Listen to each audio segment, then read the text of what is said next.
Welcome to the 6th episode of the MMA Podcast. Thank you so much for tuning in. Today we plan on having Jeff Hougland on the podcast, UFC Bantamweight. We got a lot to cover. UFC 148 was last weekend. Bunch of fights to talk about off that card. There's actually a UFC card tonight, which is the reason why we're running so early. At 8 o'clock Eastern, we have UFC on Fuel 4. We'll be sure to break that down. Also a Strikeforce card this weekend. Rockhold Kennedy, Marquardt Woodley. We're going to break that down as well. Talk to Hoagland an hour in. Talk about all the news in the MMA world. So without any further ado, I guess let's get to it. Whoa, let's go! We did it, mama. We did it. We did it for the love of the game.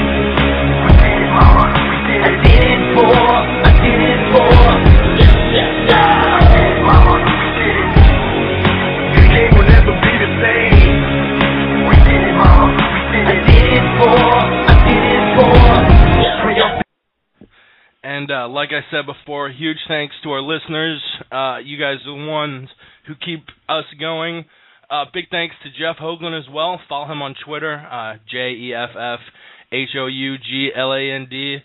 Like I said, we're having him on an hour in. Shout out to our partners. MMA Mental. Go to MMAmental.com. Check out what Ray and Jay are offering up. I only listen to a few podcasts. I listen to the Rogan podcast, the Corolla podcast, but MMA Mental is on that short list. I really enjoy what they do. And also, don't forget to get your picks in at the MMA Playground. Make your voice heard on the forums, and make your voice heard with us on the podcast. Tweet us at the MMA Podcast. We're really good about answering tweets. I have our Twitter up now, so if you tweet at us, we'll definitely insert your comment into the podcast, into the interview if you want to tweet us. When we have Hoagland on and we have time for an extra question or two, call in, area code 646-378-1046. And visit our website at themmapodcast.com. What's up, Chris? Where is my shout-out? Oh, big shout-out to the beautiful, stunning co-host of this show. Excuse me. I am doing pretty good, man. Just getting over a cold and looking forward to talking to Hoagland and breaking this stuff down. He is 5'8", and he is a brick shithouse. Chris Lowe. Thank you, sir. Thank you. Thank you for the kind words. It means a lot. And, I'm doing pretty well. That was a fun card over the weekend. I had a few friends over. We had a lot of fun. Drank a lot of Jack Daniels. But I'm Irish, so we had Red Bulls with the Jack Daniels. Wow, I've never tried that. How did that taste? Well, we didn't mix it. We were just taking shots and chasing it with the Red Bulls. I woke up sort of early on Saturday, so I figured I would need the Red Bulls to stay awake. But I didn't factor in that I'm Irish, so energy drinks affect me much more than whiskey does. So literally I'm 15, 16 shots deep on Jack Daniels, usually a level that makes me black out immediately. But with the 2 little 8-ounce Red Bulls that I drank, I was up till 7 goddamn a.m. It was horrible. We should make sure that next time this happens to do a post-fight pod when you go full Irishman. Definitely.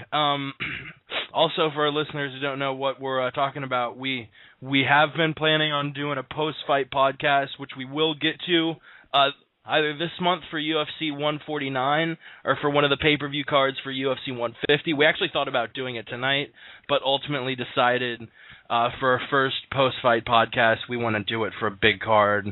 And no offense to any of the fighters on UFC on Fuel 4, but it's much easier to rant and rave about a Silva Sonnen type fight than it is a Munoz Weidman type fight. Yeah, I very much agree. And we'll get to that. Speaking of, there was a shitload of stuff to talk about at UFC 148, both the actual fights and the aftermath of both the main event and the co-main. But I guess without any further ado, let's get into UFC 148, I guess. Let's do it. Yeah, 6 fights on the main card. The first 4 fights, honestly, I had friends over who were not really big MMA fans. You know, they enjoyed the sport, and I had introduced them all to the Silva-Sonnen rivalry, and they were all pumped up about that. But none of the first 4 fights really anything too spectacular, except the Chad Mendes knockout. The first fight, you had Mike Easton beating Ivan Menjivar. Unanimous decision. The judges had it 30-27, 29-28, and 30-27. Easton looked really impressive, and I believe both of us picked Menjivar. At least I picked Menjivar. I picked Easton, bro. Oh, you did, you bastard. Yeah, Menjivar's got a lot of experience, really impressive, has a lot of wins on his record. And, a lot of guys when they take a hiatus, even if it's just a year long, they come back and they're a little rusty. Menjivar took 4 years off and he came back like a bat out of hell, beating almost everyone he faced. I didn't really give Mike Easton too much credit. Watched his fights, kind of fought one-sided the way I thought, and Easton really impressed me. Black belt in Taekwondo and Jiu-Jitsu, like we said on the last podcast, Easton's a force to be reckoned with at his division, man. Yeah, I like his pre-fight stuff more than anything. He comes out to some funky music, and then he's doing the Hulk shuffle match. like the Hulk, and he does the clap, and when he gets in there, man, he just has this weird herky-jerky style that kind of reminds me of like a Keith Jardine, where he's I don't know, he's herking and jerking. He's herking and he's jerking. But I thought the fight was very underwhelming. It kind of just it didn't have a lot of scrambles, didn't have really any grappling. It was mainly, I'll exchange a couple punches and then you exchange a couple, and it just, not the most exciting fight. And I knew Easton was going to win, but my heart was going for Menjivar in this one. Yeah, I was honestly kind of the opposite. I'm a fan of Mike Easton. Very interesting fight style. Definitely goes for the finish. You look at the punches where a lot of guys will throw out a good majority of their punches as little pitter-patter jabs and whatnot. Easton's going to knock your block off almost every other punch. He has a mean haymaker, and proved in this fight and his last fight against Jared Papazan that he can go 3 rounds, without a problem. Didn't look gassed in either one. Yeah, he had a great gas tank, and he does go for it. I definitely agree. I just I kind of wanted to see a little more scrambles and transitions, a little more grappling out of these guys because they're both black belts. Totally agreed. There was a tremendous amount of stand-up, and just like you kind of alluded to, you would think that there would be a little bit more ground game from Menjivar, who's got a lot of submissions on his record. Choked out John Albert the fight before that, who was our episode 1 guest, but didn't really seem too keen to take it to the ground with Mike Easton, and honestly, that's probably why he lost the fight. I agree, good sir. I agree. Hopefully we'll see Menjivar come back with a vengeance and get a nice top 10 opponent, or at least top 5 for Easton. Yeah, Mike Easton keeps up a very, very busy pace, and if he gets paired up against a guy who's not necessarily got the better footwork, I think Easton might win his next fight too, and then he's 1 or 2 fights away from title contendership. Absolutely. And before we go on, one thing I love about Mike Easton, I didn't watch much of The Ultimate Fighter this past season, but one episode dealt with friends needing to fight one another during one of I think it was the quarterfinals during the Cruz Faber Ultimate Fighter, and Easton went up to him and told him, with Dominic Cruz there, told him, dude, you can't let a friendship get in the way of the fight. Looks over at Dominic Cruz, who he trains with, he's friends with, but Cruz is also a fighter in the bantamweight division like Easton is, and Cruz holds the belt. And Easton looks at Cruz and says, if I ever get a chance to fight Dominic for the belt, I'm going to fight the shit out of him. And Cruz laughs and Easton laughs. And they say, it's not going to get in the way of our friendship, but I'm not, going to back down off a fight for a belt just because we're friends, which really, in my opinion, is the way it's got to be. I know it's way easier said than done, and if I were in the sport, honestly, I might not want to fight a friend, but it gets really, really kind of tricky when it comes to friends fighting friends. But it's nice to see a guy like Easton say, with Dominic Cruz right there, yeah, I'll fight you, no problem. Dude, you're so right, man. I mean, this is the fight business, and you're absolutely right. If I was a fighter, I'm in the same boat as you, but this is a fight game. They're not racing cars here. At some point, if you guys head in the same trajectory, you might meet up at the top and fight each other. So that's just the way it's got to be, and I really respect Easton for taking that stance. Yeah. And we'll definitely see Easton paired up against top 10 bantamweight, I think, in the near future, because he didn't really take too much damage. He'll probably be ready to fight maybe again this year. It's only the beginning of July. Next fight, pretty open and closed book, like everyone thought it would be. You have a top featherweight and Chad Mendes taking on a guy who no one really considered to be in the top 10, Cody McKenzie. Not to take any credit away from Cody McKenzie, great fighter, but I don't really think he was ready to fight a top, 5 guy like Chad Mendes, and we all kind of saw that. Mendes rushed in, closed the gap, hit Cody McKenzie in the gut with a couple right hands.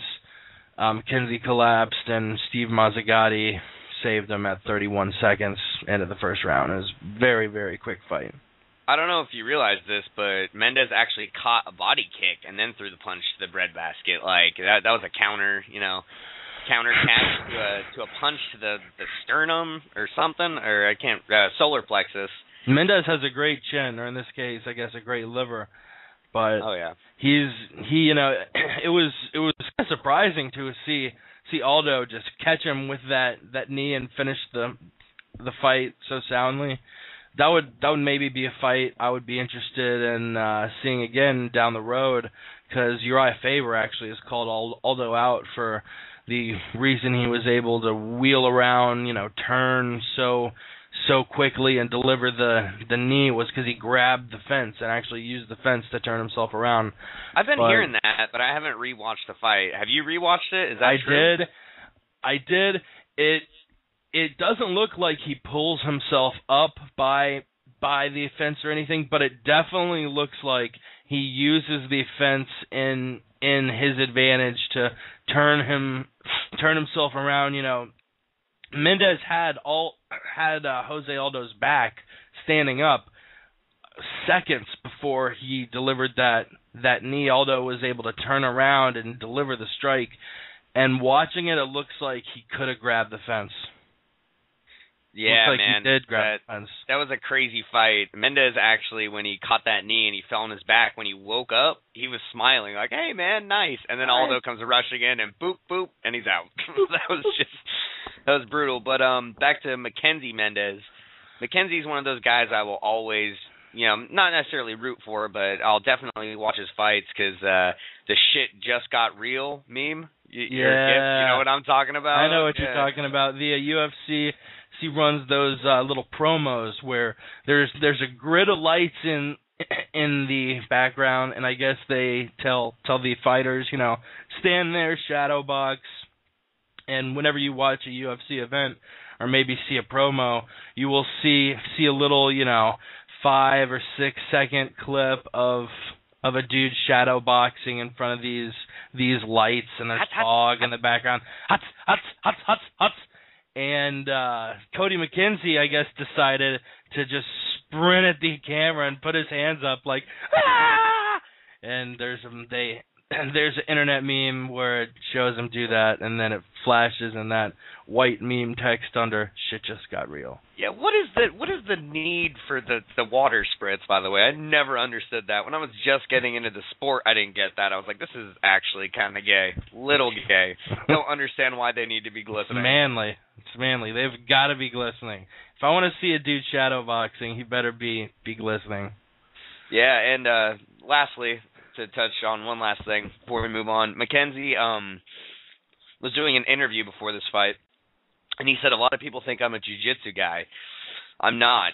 He doesn't have a black belt or anything like that. He said he grew up testing his mettle in bars and pool halls, just getting in scraps. So I can really respect that. He probably trains at the 209 with the Diaz brothers and Ronda Rousey. Oh yeah, I was actually about to say, other than his awesome guillotine choke, lately probably the thing I've been most impressed of Cody McKenzie was having Ronda Rousey in your corner. Ronda Rousey. That's a BA move to have Strikeforce champ Ronda Rousey. I think she's in some sort of ESPN magazine or something. We won't get too deep in that. Just to make sure we don't gross out our.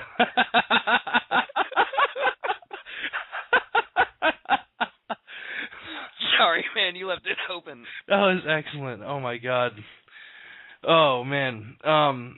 Well, you know, before we move on from the Mendez-McKenzie fight, we were talking about that controversial Jose Aldo fight, which honestly I would put in that, you know, that fight in the same category as Silvason 2, which we'll get to in a second, where the champion won. He won handily. Most people agree he, you know, really won that fight. But it's just like, man, why did he need to fight dirty? Why did he need to grab the cage and turn himself around when the round was about to end? He would have had the second round standing up in the case of Aldo. Silva, we'll get to in a minute, doing a lot of weird tactics during the fight and before the fight. And, you know, the same category as GSP in his second fight with BJ Penn. I do not appreciate the comparison. I did not put grease on my back. But yeah, that was a one-sided fight. You know, most of the stuff we're going to talk about Mendez-McKenzie isn't going to be the actual fight because there's only 31 seconds of fight to talk about. And Mendez obviously is probably going to get, you know, another top 5 guy at this point. Dana White said he was planning on putting him against a much better opponent. I don't know what Joe Silva was thinking. I would love to see him versus Ricardo Lamas, because Lamas is on a freaking tear right now. Mm-hmm. Looked really, really impressive in his last fight. Who did he fight again? Oh, my God. He fought Hioki. Yeah. He beat Swanson, and before that he beat Matt Grice. Yeah, not a lot of people can handle Hioki the way Lamas did. That was super impressive. Yeah, it was. That guy is a beast. At 155, he was pretty decent. And Hioki was just offered a title shot too, so you know Lamas and he is definitely turned it in down. there. Yeah. I don't get that, man. Chael is so right. You need to be calling out the champ, and Hioki's like, I'll pass. You know what? I mean, I do see both sides of it, but I kind of see where Hioki's coming from. He had spent all that time in Japan, and he wanted a little bit more experience fighting top UFC guys before he faced a dude like Jose Aldo, because like you see with dudes like Chael Sonnen, you don't get an unlimited amount of title shots. So when you get your title shot, you better be ready. And if Hioki rather didn't think he was ready to fight Jose Aldo, if he wanted another fight or two, I'm not going to judge him for that. Yeah, let's not judge. We don't do judgments here on the MMA podcast. We do funny observations. Funny observations about pooping at work. Next fight, we had Damian Maia and Dong Yeon Kim, as Joey Coco Diaz refers to him, Yum Yum Kim. That was a great preview. If you haven't seen it, look up 10th Planet Kush. Joey Karate. With Joey Karate, yep. And And also thanks to Eddie Bravo, who runs those videos, who let us use his song Jiu-Jitsu by Smoke Serpent in the introduction. I don't think we could ever do another song now that we have that one. Oh, that song's dope, bro. That song's fucking awesome. We can't do another song. That's pretty much, it wouldn't feel right if we didn't do that. Yeah, and even if in the future for some reason they say we can't do it anymore, no takesies, backsies. We're gonna keep doing it. Yeah, and we'll just make our own version where you and me are doing it. I did it for. We can't make too much fun of the vocals on that song because I think that's Eddie Bravo. Yeah, thank you, Eddie. But thanks a lot, Eddie. Honestly, we only because we couldn't sound half as good as that fucking song sounds. It's a fucking dope song. But yeah, we had Maya versus Dong Young Kim, and Damian Maya came out. You know, most people took Dong Young Kim in this fight, and Maya hadn't been looking too good at welterweight. He decided to pop down to, or he hadn't been looking too good at middleweight, rather. Decided to pop down to 170, fight at welterweight, and defeats Dong Young Kim by TKO. Bizarro. Unfortunately, it was a bizarre injury TKO. If you want to go into that, Chris. Yeah, man. He grabs a body clinch, and he's expecting Dong Young Kim to go for a throw, and then he changes momentum, gets a leg, hooks around Kim's leg, and they fall down. Now, not only do they fall weird, but Kim's head kind of gets caught in a cage and bends in an awkward way. Maya transitions to full mount, rains down 2 punches, stops as Kim just covers his face, and the ref didn't stop it or anything, and then just gets up. What a weird fight that was. A short, strange fight. Obviously, Kim was injured. You know, we had John Albert on in the first episode. I had mentioned that earlier when we were talking about Ivan Menjivar, who fought in the first fight, and John Albert told us a story about what sounded maybe identical to what happened here. He was fighting a guy. There was an awkward takedown. The guy landed on him, and he broke a rib. And when Maya got off of Kim was holding his chest. So, when all that craziness went down, no one really knew what was going on. Maya got up. Kim was clutching his chest. So it's like Maya, knew that Kim was injured. And I think we had something really, really similar go down in that fight, unfortunately. Yeah, apparently it was a... Sorry, I just realized how stupid I sounded. Apparently he suffered from a muscle spasm. He's got no sprains or breaks. It was a muscle spasm. I don't even know what that means, but there you go. When I was playing high school basketball, before the season started, we had really, really grueling conditioning. We would do stations inside the gym, which are, you have 2 minutes on, 1 minute off, and you're cycling from station to station to station. It's a different basketball or cardio drill. And then we need to go outside and run 3 miles. And you would like the way I fit a little burp in there. And then we would, it shows the contrast between then and now, right? And then we would come back in and weight lift. It was really, really, really grueling. And during the process of playing basketball, during the preseason conditioning, I would be beat. I would get home, probably 6 o'clock after school from all that. Pretty much just like go to sleep at 8 every night after I ate dinner and showered. And your life was school and basketball, basically. Yeah. And one morning I was taking out the trash, and we have recycling bins in our garage, and I bent over to pick up one of the recycling bins, and my back would not let me stand back up. It was the strangest thing in my entire life. I was telling my back to flex back out, stand up, and it just wasn't responding. And literally like a 90-year-old man, I got on my knees. No, I got on my knees, just laid down on my side in the garage, and I laid there for about an hour and a half, I think. I called my mom, who came home from work, and she took me to the doctors. It just ended up in me getting a bunch of pain pills, which... Crafty fella. Which, honestly, I never even used them.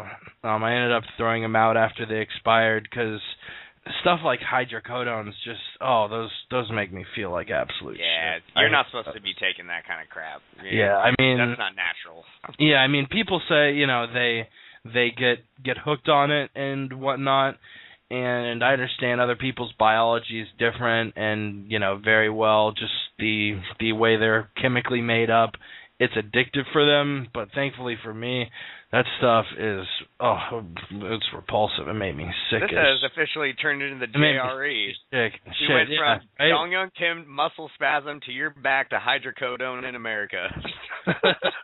Well, I live in Florida where fucking there's some problems with people taking pills. I don't think it's as bad as like West Virginia, but as far it's everywhere, dude. As far as not backwoods, Florida's the worst. Florida, I won't get into it JRE style, but Florida is horrible. Can't wait till I move to Chicago. Actually, I'm planning on asking Hoagland about he's from Chicago, so I'm gonna ask him. Hoagie? Oh yeah. Jeff Hougland, as Chris calls him, Hoagie.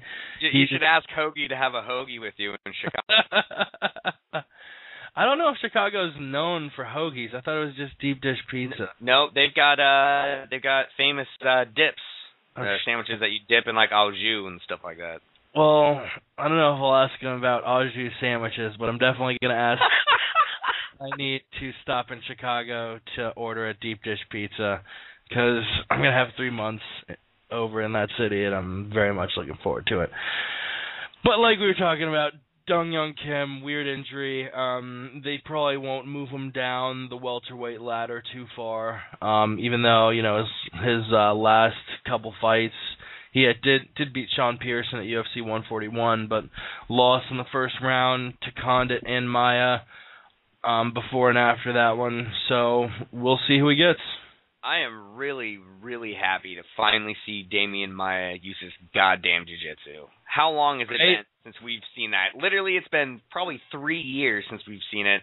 He became a mediocre kickboxer for like the last 3 years, and every time I would hear, it's Damian Maia's fighting, I'd be like, I think I'll pass. It's going to be a 3-rounder. It's going to be a lot of sloppy stand-up. So I'm just really, really happy that he's finally going back to what made him great in the first place. Yeah, he does have an impressive record in his last... I'm trying to count that up and talk. Apparently I can't do math and talk at the same time. Yeah, what is math anyway? It's just a bunch of numbers. He's 5-3 in his last 8, and his only 3 losses come to 3 great fighters, champion Anderson Silva and Mark Munoz and Mark Munoz and Chris Weidman. Oh, okay. Yeah, the Marquardt fight is the 9th fight back. You got to start it off with a win, so he's technically 5-4 in his last 9, but he's 5-3 in his last 8. Oh, wow. He's only lost the champ and Munoz and Weidman, who are conveniently fighting tonight. And those were all decisions. He didn't get finished by any of those gentlemen. Correct. His only finish in his last 8 fights is actually this Dong Young Kim finish. When he got home after the fight, that was his only finish. You crafty bitch. No, but he did finish Dong Young Kim in the first round, so that's dumb. Dumb. dumb, stupid. Yeah, one of those guys, I actually had him losing to Dong Young Kim because it seemed like his wins were coming against more kind of B-level fighters, Miller, Miranda, Grove, Santiago. None of them really were as good as a Dong Young Kim, who's got spectacular judo. And I'm interested to see who he gets next. There are a lot of great, wrestler/boxers in the welterweight division, so he'll probably get one of those guys. There are a lot of them. Yes, I think Maia's going to get a nice stiff test in his next fight, and Kim is going to fall down probably 2 pegs. Definitely. And the next fight going up, Kung Lee versus Patrick Cote. Kung Lee, 40 years old, and I think wins his first fight. I'm sorry. Are you saying you're hungry? 40 years old, I think. Yeah, he's 40. What did you hear? I thought you were saying you were hungry. I am hungry. No, I was saying Kung Lee is 40 years old. Yeah, I got it. Gets his first UFC win against Patrick Cote. Every judge had it 30-27. I was watching it. I had it 30-27. Lee obviously dominated the stand-up and didn't really let Cote get him in too much danger with his boxing. And as everyone expected, most of this fight was standing up. You know, Kung's more of a Taekwondo type guy, and Cote is more of a boxer. And we saw a lot of stand up, and Lee was able to keep the range and win the fight. Yeah, great breakdown. It was a stand up fight, and it had its moments of back and forth. They were rocking each other. Cote, I thought, was a real nice showcase fight for Kung Lee because he doesn't get rocked. That guy never gets rocked. His only losses are by decision or submission. Like, if you're standing with the guy, good luck. He hits like a Mack truck, and he can take it as much as he can dish it out. So I thought it was great for Kung to show off some of his moves, and he did, man. Wheel kicks, front leg side kicks. He was using a lot more hands this fight compared to the Wanderlei fight, which I thought was a good move because he just gassed himself out in the Wandy fight trying to throw those crazy kicks. So I thought it was really nice to see Kung come in, use a balanced game, and take home his first octagon win. Definitely, and you rarely see guys have his next fight announced as early as Dana White announced his next fight, but the UFC 148 post-fight presser was pretty interesting just for the mere fact that Dana White turned to Kung Lee during the post-fight press conference when he fielded a fight about UFC Japan, whether Kung Lee would be fighting over there. He turns to Kung and goes, "You're going to be fighting in UFC China." And Kung's like, oh, cool. All right. I'm not sure if I still want to fight. I may just do the movies, but yeah, I can do China. Kind of, a little bit surprised by like, I had a movie we were filming. Yeah, I'm doing a movie with Steven Soderbergh and Steven Seagal.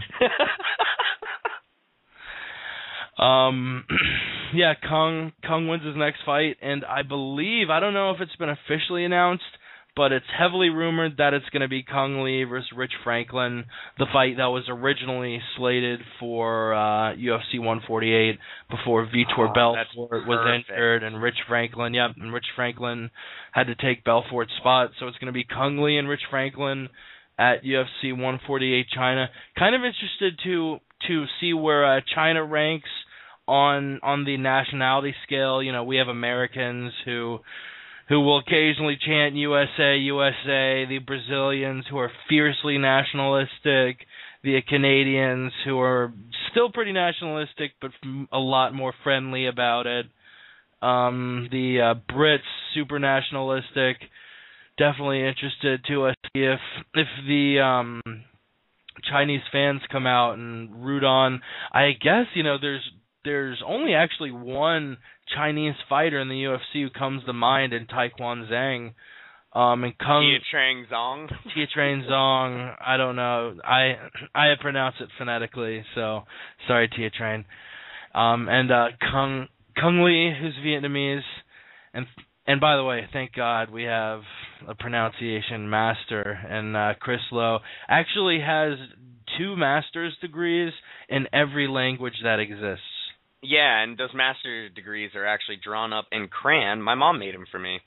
Yep, his mom and his younger 5-year-old cousin both drew up, I think it was like 80 degrees for you. I don't know why you demanded them to draw up all those master's degrees. Well, I'll tell you why, because I need to be official. That's true. That's very true. And you ain't got the time to do it yourself. Doing podcasts. Doing too many podcasts. Son. But, yeah. Kung Lee defeats Patrick Cote across the board, 30-27. And it was nice to see Kung win inside the UFC for the first time. Everyone thought he was going to beat Vanderlei Silva, who was a big underdog and won that fight at UFC 139 in the second round. So he beats Patrick Cote, and I believe it's I don't have which card UFC China is expected to be, but I think it's gonna be later in the year, probably September. I think October, yeah. So I think around October we'll see Lee versus Franklin. Luckily, neither guy got too much damage during their recent fights. So yeah, you have anything else on Lee Cote before we move up to the co-main? Also, if you're listening, definitely tweet us at the MMA Podcast, or call us 646-378-1046. Yeah, guys, don't be afraid to call in. We'd love to get a call from you guys. Honestly, something different. Please call in. Definitely. Our numbers. Looking at it, I don't mind being public with everything. We have a lot more people download it on iTunes. We actually had 400 downloads for our last podcast on iTunes, and another 300 people listen to it on Blog Talk Radio. I promote it on SureDog and on the Underground, and thanks to everyone on there who click a link. I'll usually throw a news story out, talk about what Ian McCall said or Mark Hominick said, and make a little note about it. And we've actually built up a little bit of a following in these first 5 podcasts. So I know I've said it 40 minutes ago when we started off, and it sounds like I'm being a dead horse. But huge thanks to our listeners. I know a lot of you listen to it archived, but we definitely want to encourage you to listen to it live. We do it Wednesdays at 6 p.m. Eastern. I guess, we have all the information on the website about when the next episode will be. We have an episodes tab. You can watch all the episodes there on iTunes tab. And on the top banner, I'll have last episode, blank, next episode, whichever guest, and the time and date. But definitely, we encourage you to tune in. Call in.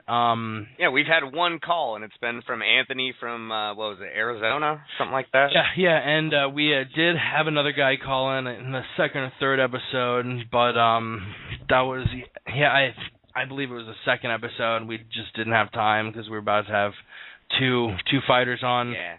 But thank you guys. I mean, thank you very much. I appreciate you guys supporting us by listening to us, and we just hope that you have a good time listening to us break down fights. Yeah, honestly, we're not asking you to pay anything. I can guarantee you, even though I'll be completely honest, this podcast is costing me about $50 to maintain. I'm never gonna charge a dime because I'm having a fucking fun time talking to UFC fighters, breaking cards down with my buddy Chris, and this is only, the only reason we're doing this is because we're fucking having a fun time. Also, one more thing. If you guys come up with ideas for segments, send that in to the MMA Podcast on Twitter. We're trying to come up with more segments where we can have, introduction audio.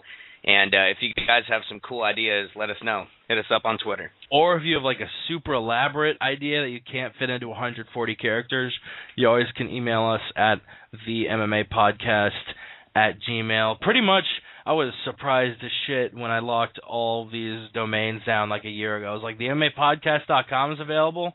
Done. Twitter, done. Gmail, done. Facebook, done.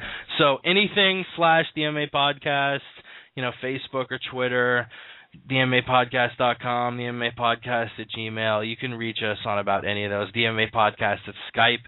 Actually, I haven't mentioned it, but if Skype's easier for you than a phone call, and actually it would be cheaper because we have a 646 area code, those bastards at Blog Talk Radio want to charge me an extra like $50 a month for a toll-free number. I'm like, I'm sorry, I'm not going to pay $50 a month to save a listener 50 cents. But if you want to Skype us, that's also free, and we're the MMA Podcast. So definitely, we encourage you to call in. We had Anthony call in last time. That was a lot of fun. And in about 20 minutes, actually, we're having UFC bantamweight Jeff Hougland on. Hoagie. So that'll be That'll be a lot of fun. 8 UFC fighters and 6 podcasts. That's fucking incredible. I never thought, 2 months ago that I would have the opportunity. So thank you, Jake. I mean, no, really, going into it, I thought it would be cool if we had one UFC fighter on in the first 10 podcasts. And we have 8 on in our first 6. And Mark Hominick listened to a story of mine about me pooping at work, and then we woke up his wife and kid. We're making stories. We're making memories. We're making friends all across the MMA Podcast. Yeah. If you want to listen to episode 5, you'll hear a fun time in the first half hour with me butchering the intro, then Chris talking about pooping, then me waking up Mark Hominick's family, and and actually finally getting the right number because I was using TweetDeck and I couldn't see my direct messages, and actually calling the right number, and Hominick going like, "Yeah, you guys were blowing up my house phone, and I got a sleeping wife and a baby." I'm just like, oh God. He's like, yep, and we've been listening to you this whole time talking about. And then I was like, oh God. Talking about pooping. Like, great. And then the nicest guy in MMA, proceeded to tear me apart and tell me that I live in my mom's basement. Wonderful. Well, you were the one who said it at first. And like I said on the last podcast, you can't fuck up a Great Lake around a Canadian. I'm sorry. What a good point. So how about Tito Ortiz versus Forrest Griffin? Crazy. That was a wild fight. Both of these guys, this whole trilogy, what a testament to how fucking tough both of these dudes are. Both of them have the ability to finish a fight, but they're just so determined. Neither of them in 9 rounds of action. So what is that? 9 rounds, 45 minutes of fighting. 45 minutes of fighting. Neither guy could finish the other. Forrest winning this decision. Kind of more news after the fight than during it. But yep. Most people thought Forrest won this 2-1, even though Tito obviously disagreed. How did you see the fight conspiring? This was the best one out of the trilogy. There was so much on the line. I mean, Tito, he's going to retire. Forrest may be at the end of his career, and these guys brought it in this fight. The first 2 fights were really close. No one ever got rocked, and in this fight, they both rocked each other. They were going for blood. They were both bloodied up after the fight, and what an ending. Even if it didn't get finished, this was by far the best fight in the trilogy. Definitely. I think a lot of people can agree on that. Both of them were actually pretty discouraged that they could finish the fight, but I think this never really was a trilogy. None of the fights had title contention really written all over it. But two dudes who were tough as nails, 2 future UFC Hall of Famers, and it was an exciting trilogy, and this was honestly the crown jewel in it. Yeah, it was definitely a jewel on top of the crown. A jewel on top of the crown. Very well put.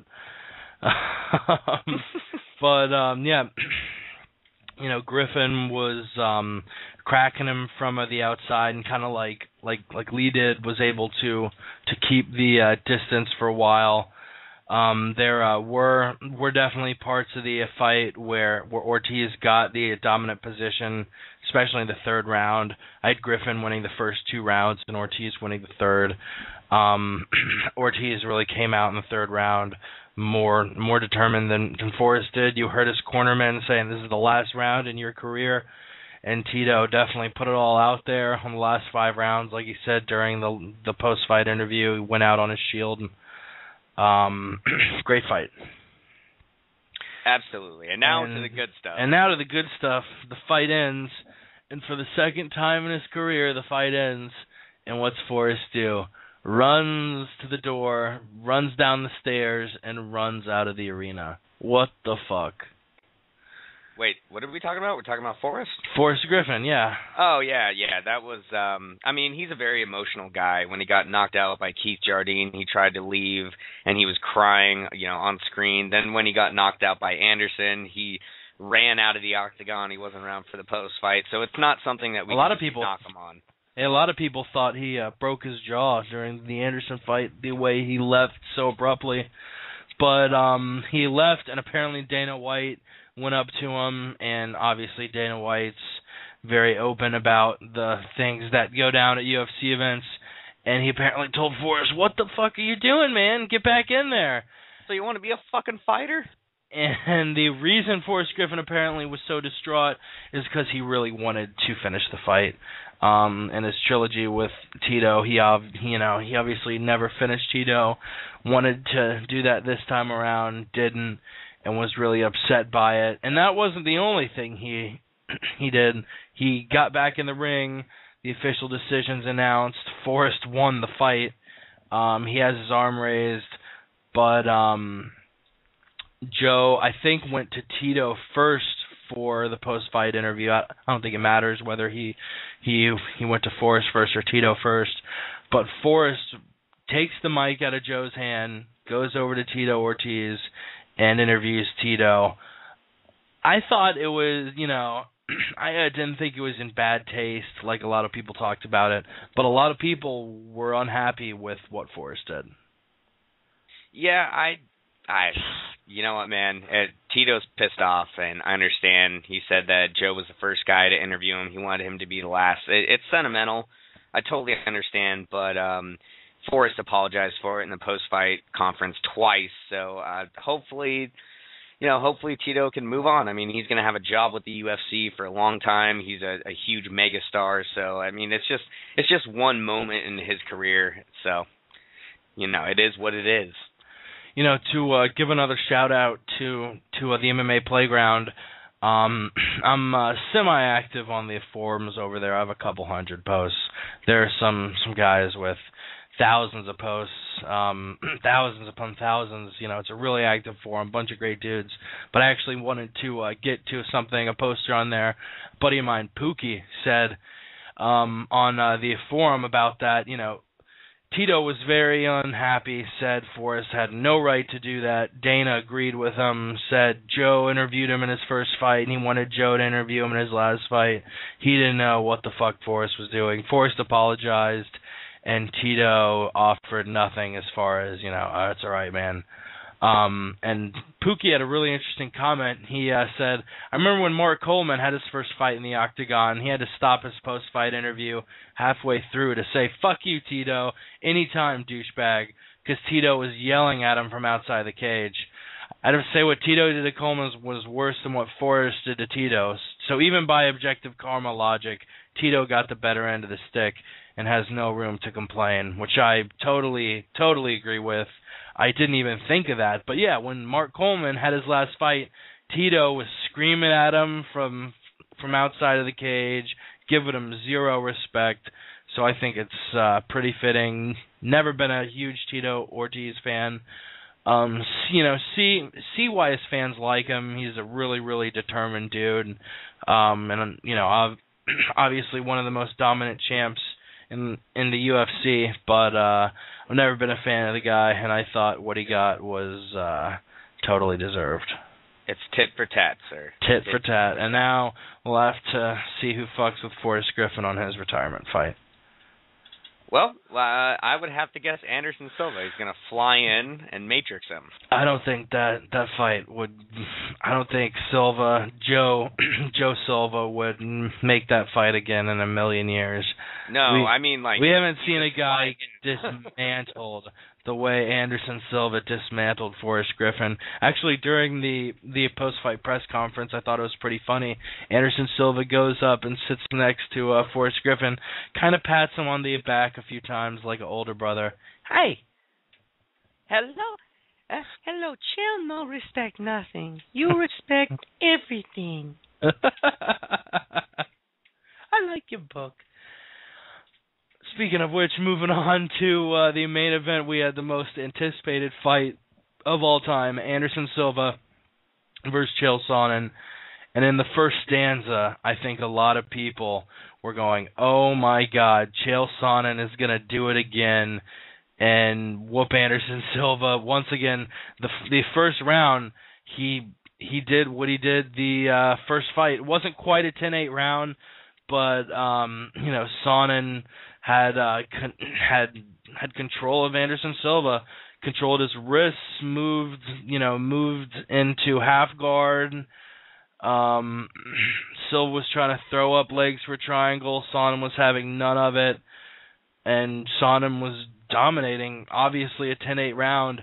But in the second round, Silva did what he loves to do, went on TKO in the second round. Chael actually kind of put himself into the bad position. It wasn't Anderson running in and really dismantling Chael. It was Anderson's back actually being against the cage. Chael throws a spinning back fist. Well, starts with a power left because he's southpaw. Starts with a left straight and parlays that into a spinning back fist. Anderson ducks both. Chael trips on Anderson during the spinning back fist, ends up on his butt with his back against the cage, and Anderson swarms in, knee to the body. The knee to the body, a lot of people thought was an illegal knee at first, which luckily Yves Levine saw and knew wasn't an illegal strike, so he didn't, stop the fight or pause the fight prematurely without a stoppage. But yeah, Silva rushed in there, knee to the body, and finished the fight 155 of round 2. His 10th middleweight title defense. What an incredible fight, man. What an incredible lead-up. You and me have been talking about this fight for 2 or 3 months before it ever happened. We were sending each other promos, interviews, Nick's face, watching it, and anything we could get our hands on. We were so excited. I think this fight, the only fight that I've ever been just as pumped up for was GSP Penn 2 or Alistair Overeem making his Octagon debut against Brock Lesnar. Because I was so excited to see that guy finally come into the UFC. I've been watching him for years. One of my favorite fighters. So, anyways, moving on past that, what an incredible lead up to this fight. I mean, who knows how this fight was going to play out? Because Anderson's so amazing. Chael got into his head, and on fight night, it was just an amazing fight. Because, like you said, that first round was just domination. I'm like, here we go again, because I was rooting for Chael, and then round 2, Anderson hit a switch. He walked up to the wrong side of the cage, had to walk over. I'm like, okay, Anderson doesn't even know where he is. This isn't a good start. And then I think Rafael Cavalcante walks up. He says, okay, you're warmed up now. Let's fight. So he basically told him, all right, you're warmed up. You're good to go. You've seen what he has to give. Now we fight. And he came out like you say all the time, a bat out of hell in round 2. And he was just doing whatever he wanted to.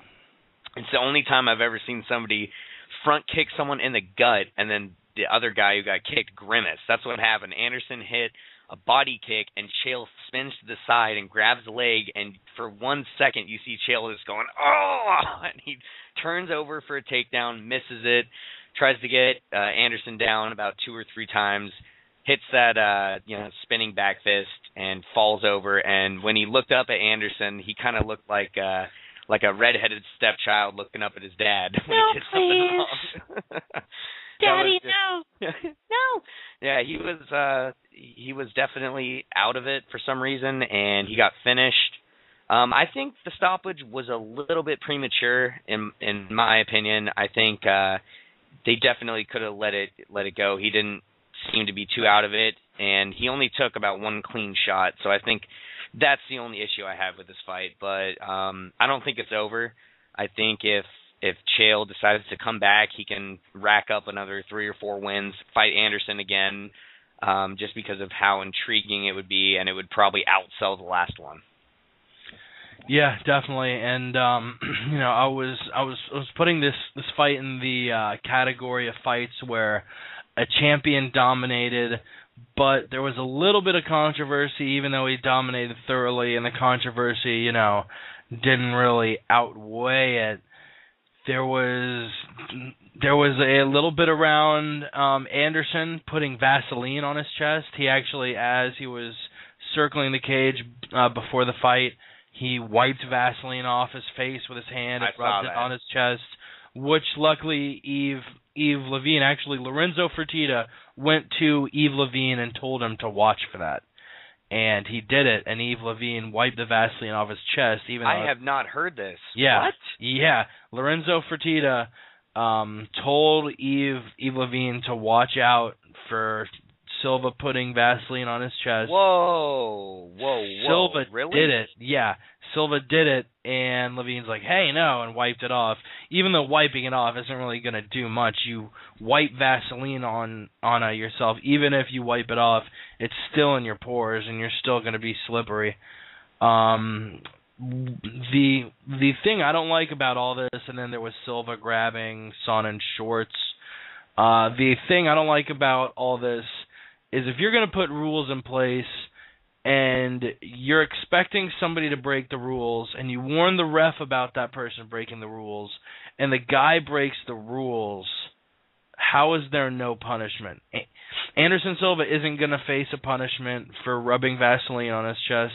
He's not going to face a punishment for grabbing Silva or for Sonnen's shorts, which even Chael humbly said in the post-fight presser that he'll do it to an opponent down the road, and it's not that big of a deal.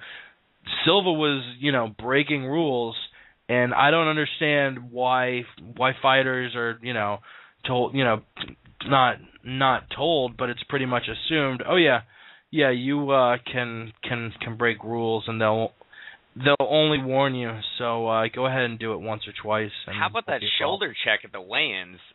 Keith Kaiser said he's going to look into that as far as a fine. But I actually recently heard there won't be a fine there, but Kaiser didn't really have kind words for Anderson Silva, and actually said he wouldn't mind if Silva stayed out of Vegas for his next few fights. That's not enough, man. That's very true. There's short grabbing, like he grabbed Chael's shorts, he put his fingers in the shorts. There was the Vaseline and the shoulder check, and nothing's going to happen. That's not enough, man. And his hands were on the fence when he delivered that knee to the body. I don't know if he actually put his fingers into the fence and pulled himself in, but he might have fist bumped it. He may have fist bumped the fence. He was celebrating with the fence. But yes, Silva wins pretty decidedly. Sonnen's camp at first was saying they may appeal it. They've now come out and said they won't. Dana White has said, he didn't close the door on Silva Sonnen 3 totally, but did compare Sonnen to Rich Franklin, who we'll never see fight Silva for a third time. Said Sonnen's back at the end of the line. So we'll have to see Chael win another few fights to get a threequel with Anderson Silva, but it was really nice to see. It was so heated pre-fight. There was a shoulder check of the weigh-ins. I guess we never talked about because that was Friday, where Anderson shoulder checked Sonnen in the chin. There was a lot of bad blood. Sonnen was actually waving Anderson Silva out during the walkout, apparently. I never saw a video of that, but that's what the announcers, Goldberg and Rogan, were talking about. And, it was nice to see such a heated rivalry, see him make up out of the end. Anderson invites Chael to a Brazilian barbecue. But it's been unraveled already because Chael said that they're going to appeal the fight because of I think the knee and the short grabbing. So it actually came out today. He won't appeal it. He won't? He's not going to appeal it, no. Okay, I like that. That's good. Yeah, it was pretty funny. Chael was asked at the post-fight press conference whether or not he'd go to Silva's barbecue, and he said he'd only go if they cooked it medium rare, which it's nice seeing a guy who I'm sure was very, very crushed after losing that fight still kind of keep a sense of humor about him. Yes, sir.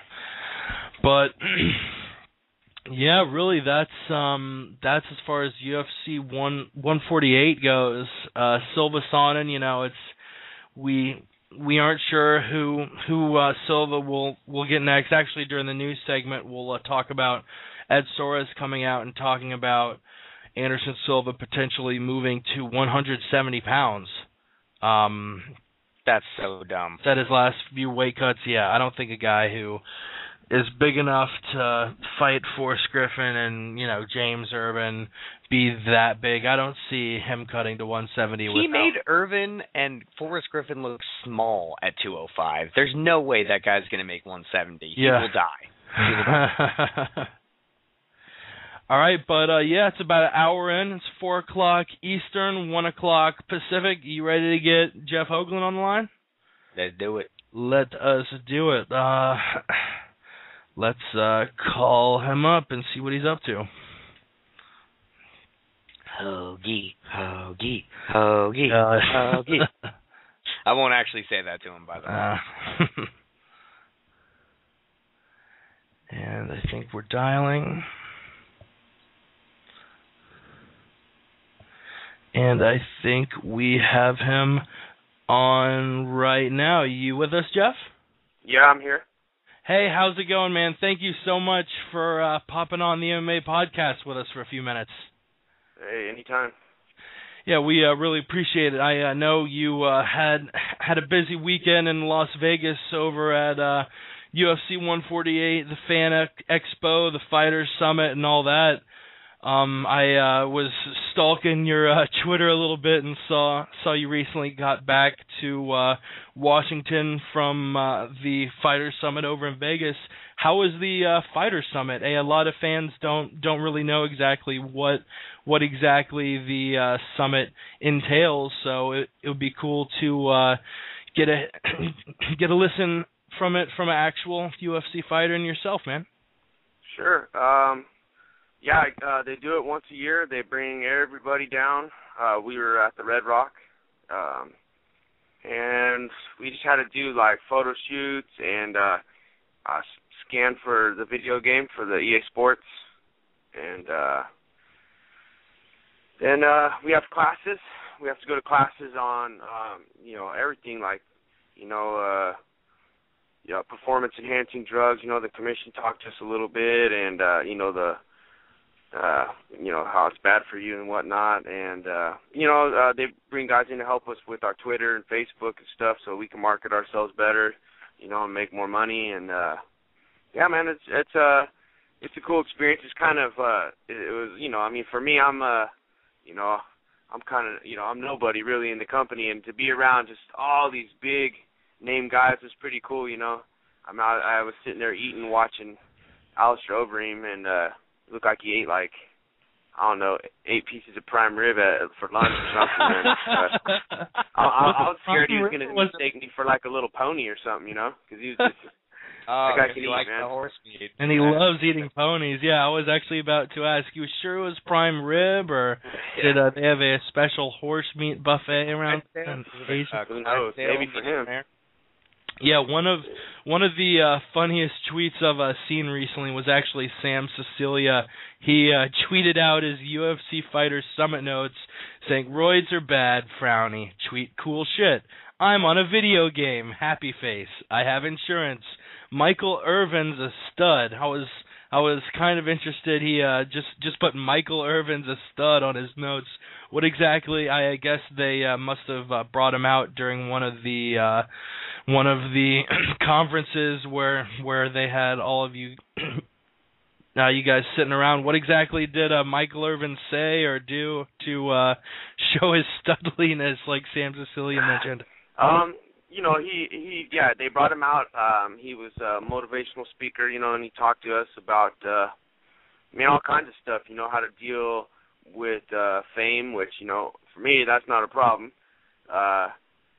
And making good decisions, not making bad decisions and stuff that we're gonna have to fix, or maybe get fired over, or just not that we're bigger. It's bigger than us. We represent the company, and you gotta. Yeah, you aren't giving yourself a lot of credit, but actually, pretty soon you're fighting Takeya Mizugaki, who's fought some pretty notable guys in the last couple of years. Fought Uriah Faber, fought Brian Bowles. So I wouldn't say you're too in the background, because definitely a guy like yourself and Takea are top 135 pound fighters. And actually getting into that, I was gonna ask if you were doing anything specifically to train for that fight, or if you're just sticking to the bread and butter of how you normally train.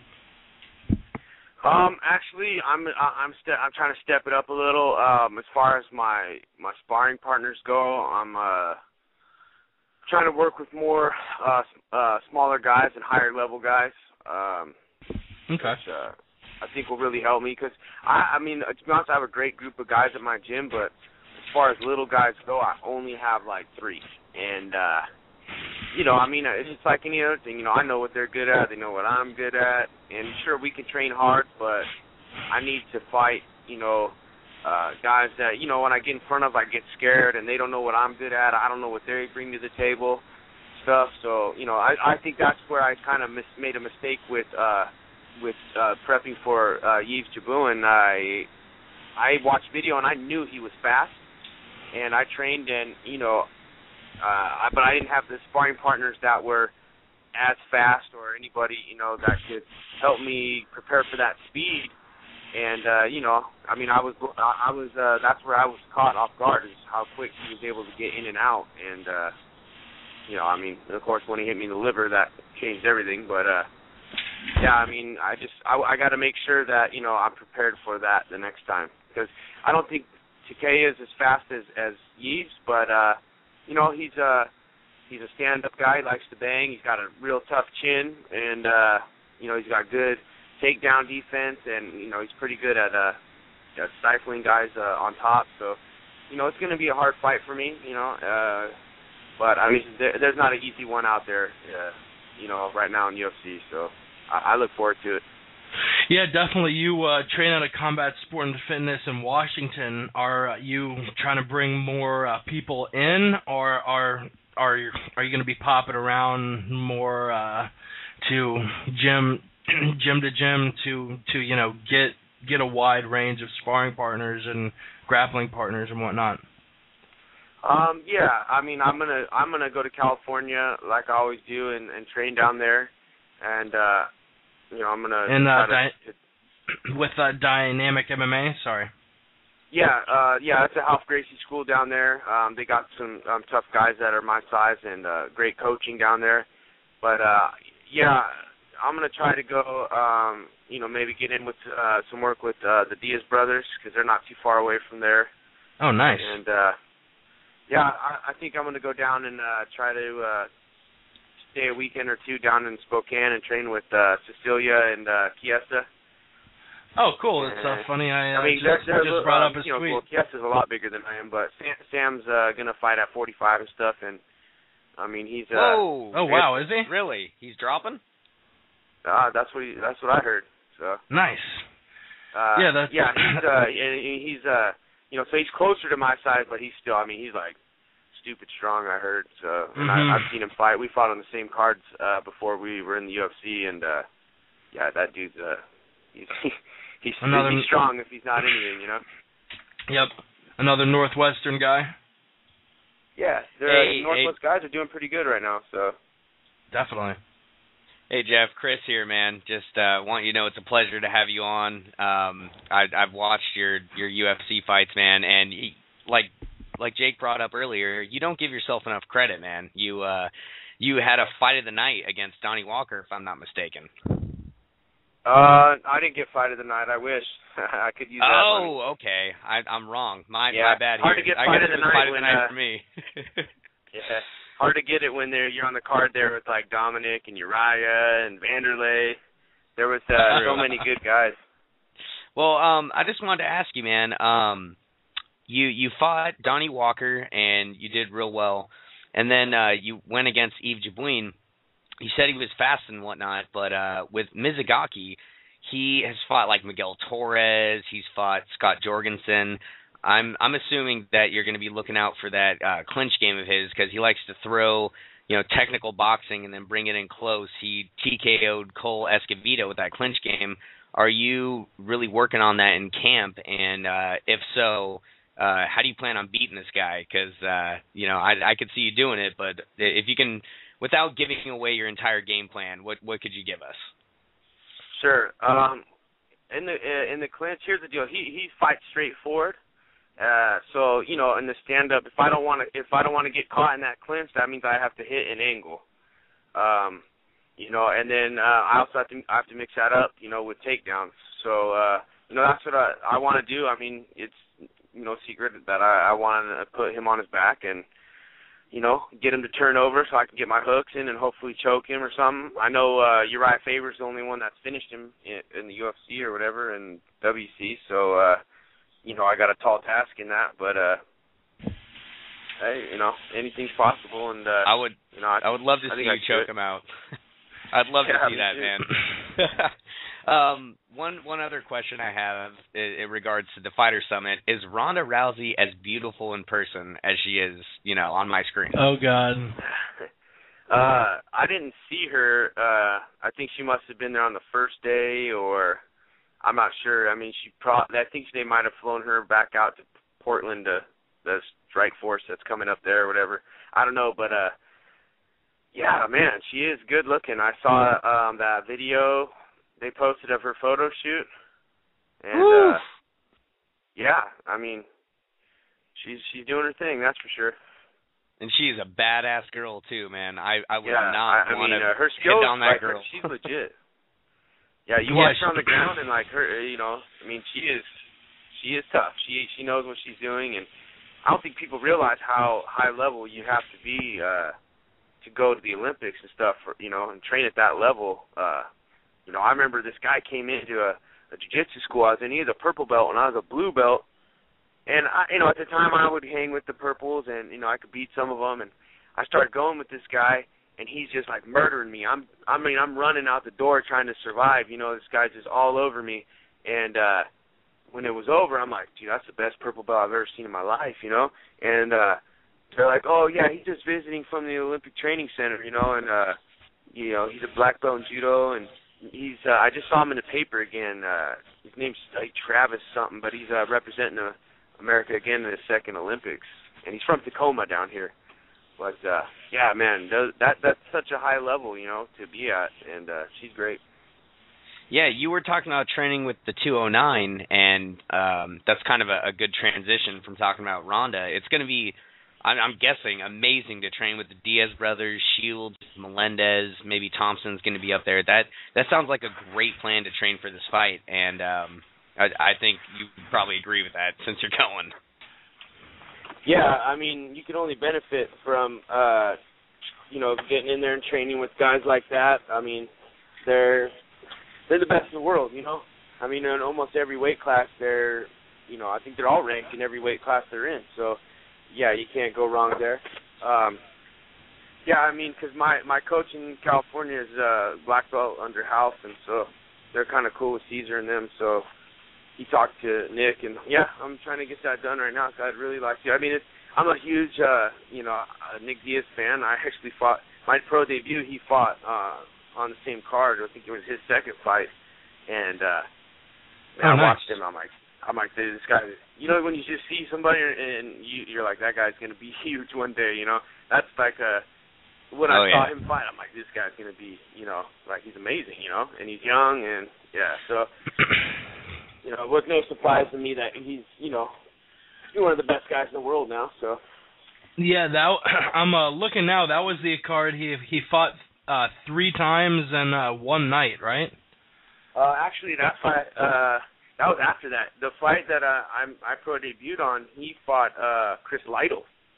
Oh wow, IFC 17. Yeah, I'm looking now. Yeah. Wow, you were. I think his second fight maybe, and like Chris had already been in UFC and like a Japan fighting, so he was kind of a big name at the time, and yeah, Nick stepped up, and then they went to war. It's really one of the best fights I've ever seen live. They left it all out there.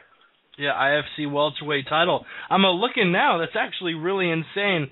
The first and second cards you were ever on, IFC 17 and UA 4, were the second and third cards Diaz had ever been on. So both of your careers started off pretty similarly. Yeah, I wish I was making Nick Diaz money. hey, man. But I mean, deserves it, you know. Hey, you've really recently been rumored to be in some pretty big fights. It was a lot of craziness the last year. You were supposed to fight Mike Easton last October, and you were injured, replaced with Brian Bloodworth, and then you actually were briefly linked to a fight with Renan Barão. How long were you training for that fight, and had the papers been signed and everything for that? Because I heard Hougland Barão, and the first thing I thought was, nice, this is going to be a great test to see if Barão's really got what it takes to contend for a title. Yeah, well, I was, I got hurt with in the Easton fight. I'd have surgery, and then I got healed, and I got cleared by the doctor, and I was just trying to get back on. So I was bugging Sean Shelby, and next thing you know, they're like, "Hey, you're gonna fight Renan Barão in July," and I was like, "Who? You want me to?" Okay, he just beat Jorgensen and Pickett and some top-ranked guys, and I'm like, I'm coming off a layoff, and I got one fight, but at the same time, I'm not gonna say no to if I beat him, that would have just skyrocketed me up the rankings, and and even if I went in there and had a hard fight, I mean, he would have to beat me and murder me to make it okay for me and him to fight, you know what I mean? Because I'm just, he's on such a tear, and I'm barely coming into the company, so I felt all the pressure would be more on him, and I mean, the bottom line is I'm here to fight, yeah, I want to fight fights that make sense and stuff, but these guys are all the best in the world, and if I want a shot at the title too someday, and if I'm not, then if I lose, then send me home. I'm old. I'm trying to make my run right now, and I think I got a lot of fights left in me, but if I can't hang at this level, then I'll fight and try, and if not, then send me packing. Definitely. Wow. That was one of the greatest monologues I think we've ever had from a fighter on here. Well, but I mean, very honest. No, yeah. Prove myself, Very honest. No, definitely. That's why. It's hard to train at this level. I'm not gonna lie. Yeah. It sucks. My life is train, sleep, train, and sore and hungry, and I want to fight. I want my shot to try to prove that where that I belong here and that I'm the best. But if I'm not, then it'll be proven. I mean, this is the place to do it. So. Yeah, Jeff, give it my all. You put yourself on the line every single time you step, in there, and you do what a lot of people couldn't do. You go in front of thousands of people, millions of people on television, and you fight in a steel cage for our amusement. And I want to say, man, just thank you. You've had some great fights. Even in the Yves Jabouin fight, you were in there and you were fighting him, and thank you, man. It means a lot, and it's a real pleasure to talk to you, my friend. Yeah, same, man. The fact that they thought about putting you against Renan Barão shows the UFC really does recognize you as a top 10 guy in the division, and I really think you had a crazy streak. I think you won 10 or 9 fights in a row before this last fight to Yves Jabouin, and I think this September after the Mizugaki fight, seems like you really do have stylistically the tools that you would need in the fight, and if you crank out a win, which I would expect seeing, I definitely think you'd be back in title contention at 135 pounds. I appreciate that, I appreciate that you guys, understand, that we do, we do go out there and, I mean, those kind of fights, I pissed blood for a week, after that last fight, and, I'm shaving years off my life so that people can, enjoy a good fight, and don't get me wrong. There's a lot of benefits to me. Yeah, I get paid, and you know, I love not having to go to a job I hate every day. But you know, it is hard, and we do pay for it. You know, with our sacrificing and stuff. So you know, it means a lot that guys, you know, like you know, can respect that. You know, I mean, two guys go in there, only one guy can win. You know, and at this level, you make one mistake, you know, it's over. But yeah, I think you're right. I do have all the tools to beat Mizugaki, and you know, I don't think it's going to be a walk in the park, but you know, I think I can beat him. You know, and I'm going to go out there and I'm going to do that. Yeah, you briefly touched on the nerves. I really couldn't imagine what it's like to get in a cage in front of thousands of people live, millions of people watching on TV. You know, I mean, it's nerve-wracking enough to get up in front of 50 people and just do a public speech. This is getting up in front of thousands and really, you know, showing, you know, putting it all out there, fighting, and putting yourself in a situation where you could lose.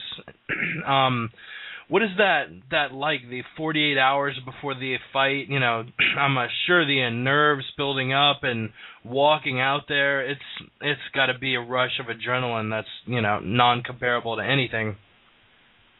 Yeah, well, I mean, yeah, I'm definitely. It's a scary feeling, you know, to walk out there and know. I mean, anything can happen out there, you know. I mean, you're risking it all going out there, but that's the only way you can get the huge reward, you know. And I think that's why I admire fighting and fighters, you know, because there are guys that, you know, anybody can sit back and you know, go, oh, I'll do this or I'll do that, you know. But these, you know, we're going in there, and you know, I'm risking getting knocked out in front of my wife and kid and my mom and dad and everybody that knows me, and you know, or getting hurt, you know. But if I don't do that, I never get the glory and the, you know, the honor of winning, and you know, to me that's more important, you know. And I'm okay with myself. You know, I'll be all right if I lose the fight and I give it my all. I mean, that happens, you know. There's better guys that are, you know, they're having their best day, and I'm having a bad day, then that's what happens, you know. But it's a trip, man. Going out there, you got to learn. You know, I think one of the things I learned as I got older was just how to keep those emotions in check, because you really, you know, you got to do that. You know, you got to, you know, kind of keep it calm and let it all out in there. You know, I watch a lot of guys. You know, I have guys that I train that fight and stuff, and you know, we go to these shows and I'll see, you know, amateurs and guys that are, you know, just barely becoming pro, and they're in the back like 3 hours before, already hands wrapped and taped up, and you know, they're shooting takedowns and, you know, sparring and doing all this crazy stuff. And I'm like, man, you're not even fighting for like 3 hours. You know, these guys are going to be, you know, tired and have these huge adrenaline dumps and stuff. And then they go out there and they got like 1 minute of fighting them and they're done, you know.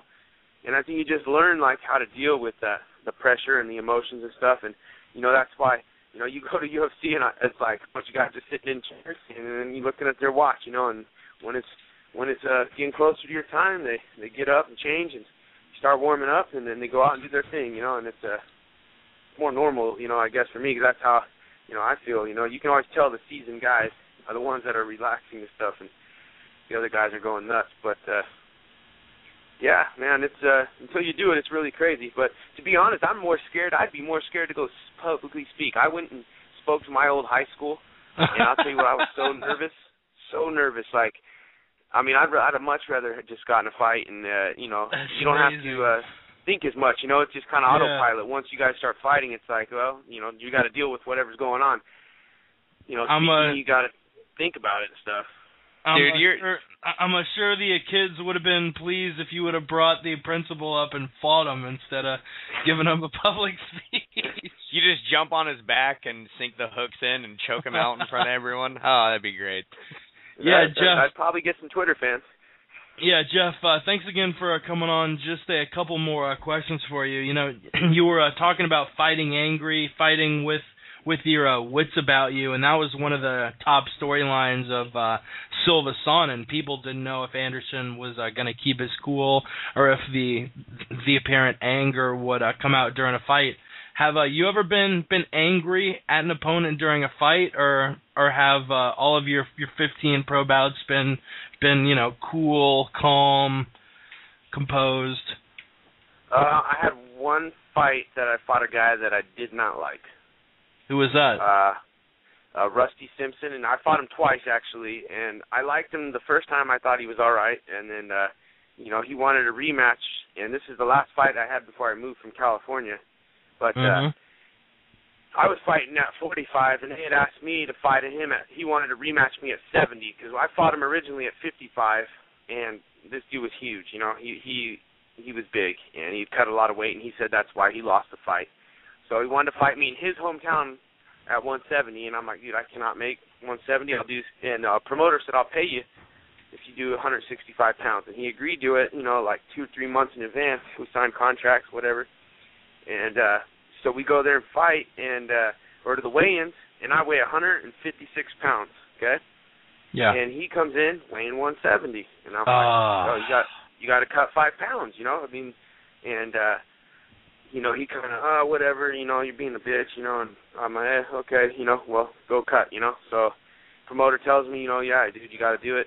So I go back there to watch him weigh in, because you can't trust these guys, You can't trust promoters, what they say, So I go back there and, like 3 hours later to watch him weigh in, and he's, he got the trash bags on and running and crap, and he's, staring at me, and I'm eating a chicken sandwich.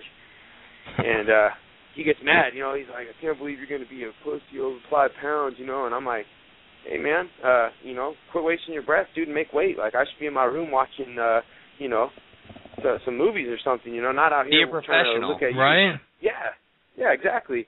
And he started coming at me, like he was going to fight me. And, I'm not going to hit this dude. I'm trying to get paid tomorrow, and I'm eating my sandwich. My wife's telling, let him go, because his cornermen started grabbing him and stuff. My wife got all crazy. And, she's like, she wanted me to kill him, right there. And I'm like, hey, I need to get the money first, So bottom line is he was still over like half a pound. And I was like, whatever, man, we're good to go, And so the next day we fought, and I decided on the way out to the ring that I was going to change the game plan, and my coach was like, if that's what you think you need to do, because I was planning on standing with him because he's not that good, and I was like, I'm going to flip it on him. I'm just going to shoot and take him down because I don't think he'll expect it.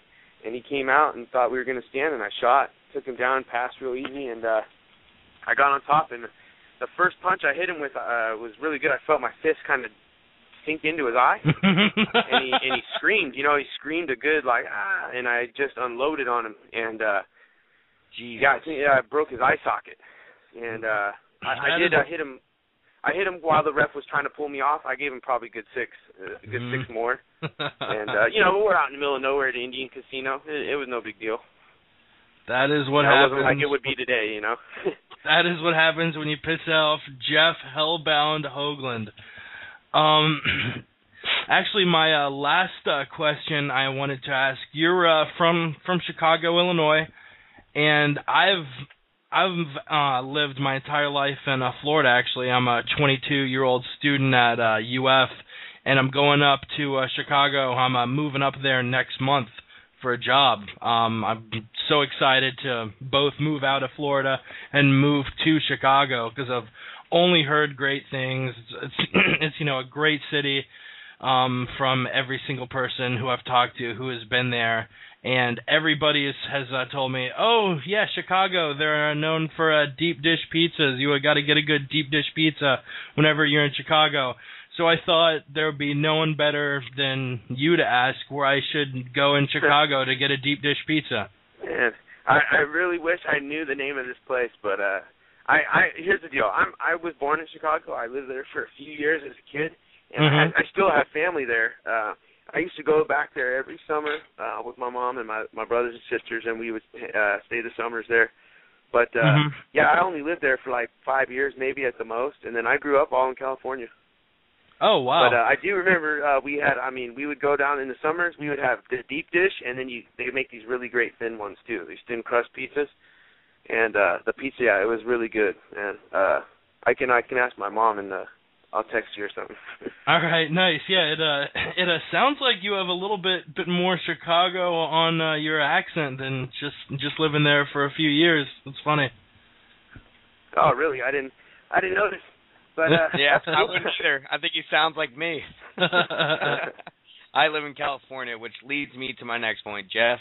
It's been an honor to have you on. You've had some great stories. The next time you're out in SoCal to train at Dynamics with Anthony Hardonk and Kamal Shalarus, I wanted to extend a peace offering. Let me buy you a beer, man. I'll drive out there and we'll have a couple beers. What do you say, buddy? Hey, that'd be great. That's good. All right, man. Yeah, well, Jeff, dude, thanks so much for coming on. Do you have any shout-outs? Definitely follow Jeff on Twitter at Jeff Hougland, JeffHouglan, just like it sounds. Yeah, man, I just, thanks to the people that come out to my gym and, that train there and, support me and help me, do what I love to do, and if you guys or anybody else is around Washington and they want to come by and train Combat Sport and Fitness in Enumclaw, I got a bunch of tough guys and, soccer moms. I got everything. So come on out and train and, have a good time. So I appreciate you guys letting me come on the show. All right. Thanks, Jeff. You were a pleasure. It was a lot of fun talking to you, man. Have a good day, man. All right, man. Take care, guys. Take it easy. Bye. And that was Jeff Hougland, consummate professional. That was a lot of fun. I don't know if we've had a fighter get so heated up about his job. He's truly passionate about his job, passionate about getting that 135-pound belt. Yeah, and what a honest person. My God, he was like, I ain't nobody. Like he was trying to downplay who he is. That guy has great character. Like, dude, you were about to fight Enan Barral months ago. You're definitely somebody. Definitely a top 10 135-pounder. And actually, there's a guy on the MMA playground who trains with Hougland, the only real person on there who I know who trains with an MMA fighter. Actually, no, there's also a dude who trains with Dan Stitgen. But yeah, Jeff's apparently a great guy, and we definitely heard some of that. That was a fun interview. And hey, what a great interview. Hey, I didn't wake up his wife or baby like I did with Mark Hominick. I wasn't talking about poop. You weren't talking about poop, so I think I don't think this guy's gonna want to kill us now.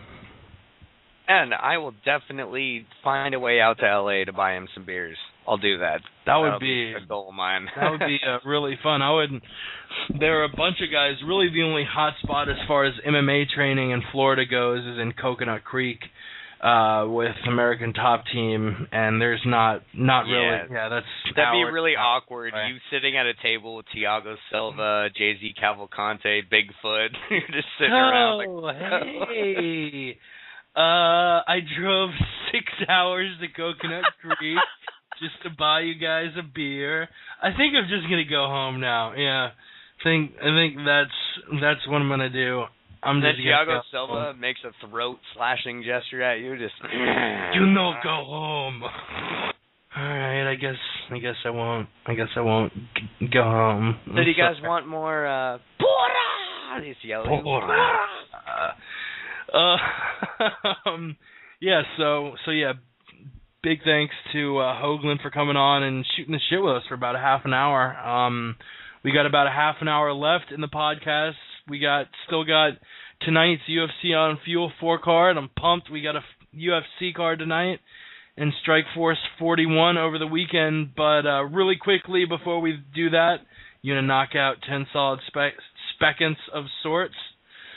I don't know what you just said, but I'm gonna agree with it. What I meant to say is 10 solid seconds of sports. Yeah, I knew that. Came out was 10 solid seconds of sort. Roger Federer takes his 7th Wimbledon championship like Anderson Silva, submitting his claim as one of the greatest of all time. Prince Fielder beats Jose Bautista in the home run derby. The NL defeats AL 8-0 in the All-Star game, clinching home field advantage. Justin Verlander. Man, don't know why I type out as much as I do.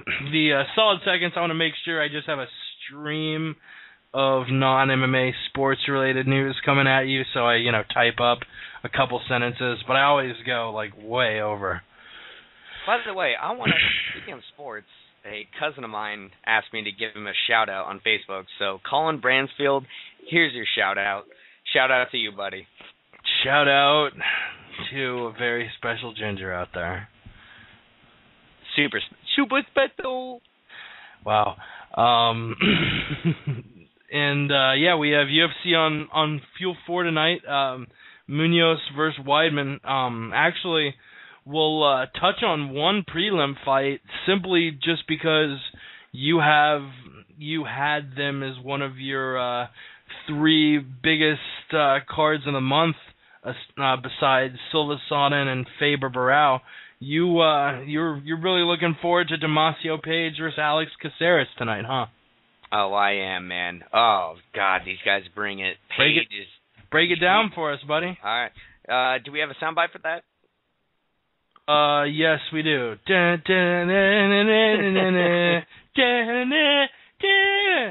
All right, okay. And I am looking forward to this fight because Damasio Page is a hard hitter and a Greg Jackson enthusiast. He likes long walks on the beach, and he enjoys playing with puppies. Alex Caceres is a kung fu master from Florida. He has an afro and acts like Bruce Lee. What a fight. That all you got for us? No, I'm really looking forward to it. Page is a mauler. He comes in and puts it on the line every time. Caceres, has kind of evolved from being a one-dimensional, kind of a character to actually fighting. And I'm really looking forward to see this fight. Definitely. Caceres and Damasio Page both have looked pretty good in their last few fights. I'm surprised, or not really Damasio Page because he's lost his last 3, but before that, really put a couple impressive wins together, beating Scott Jorgensen by decision, beating Marco Scalval by KO in the WEC. Alex Caceres beat Cole Escovedo before losing a split decision to Edwin Figueroa at UFC 143. It's a very, very exciting fight. Both of these guys are brawlers. Even though, honestly, the loser of this fight might and will probably get his walking papers. This would be a 4th straight loss for Damasio Page, and would put Alex Caceres 1-5 or 1-4 in the UFC.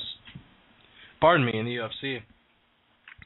Man, I've had a beer here for the longest time. I got a Magic Hat number 9, and I swear it's like, I have the AC blasting next to it, so it hasn't really gotten warm, but I took just one sip during it, during Chris's little rant about Page and Caceres, and I've burped 7 times since. Jesus Christ, I don't know what's in it, but it's delicious. Magic Hat number 9, have you ever had it, Chris? Negative, I don't even know what that is. Oh, wow. What is that? Magic Hat number 9, it's a type of beer. I don't drink beer, but when I do, it's Dos Equis. But when I do, it's Natty Light.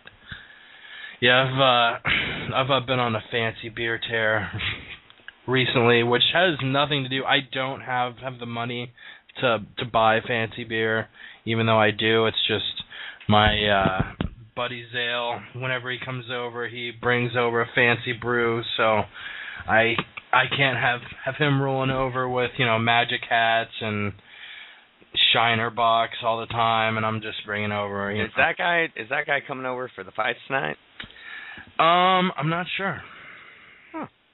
Anyways, moving on. Moving on from my personal life.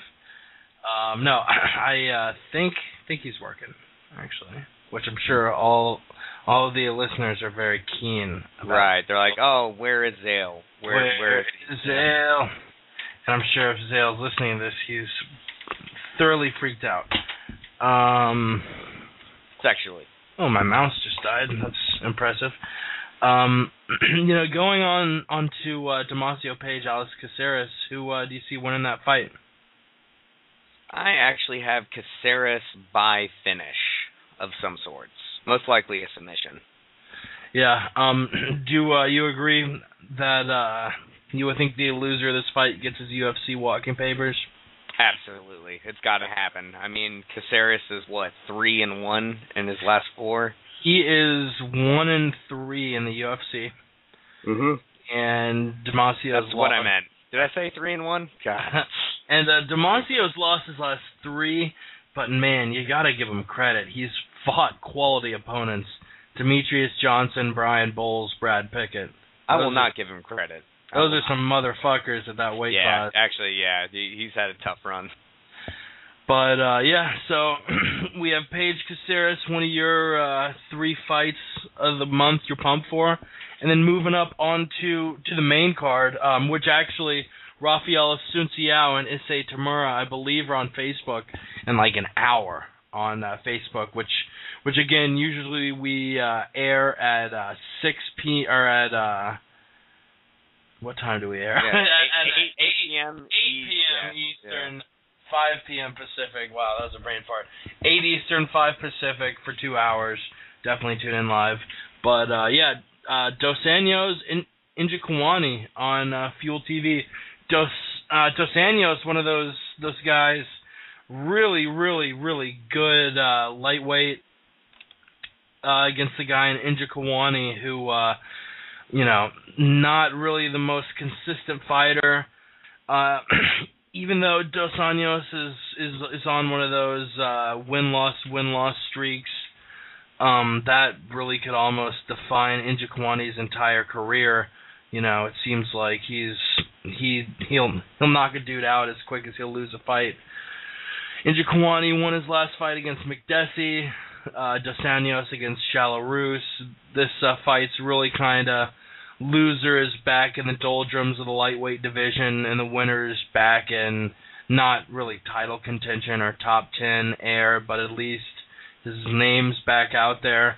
I see Dos Anjos winning by TKO. What about you? Dos Anjos is hit or miss.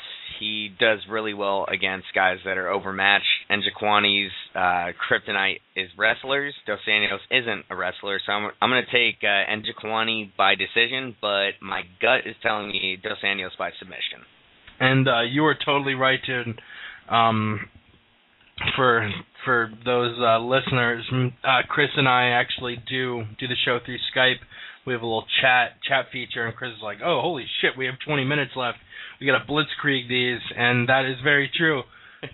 So, keeping in the spirit of the blitzkrieg, TJ Dillashaw, Vaughn Lee. TJ Dillashaw, alpha male wrestler, Vaughn Lee. Brit.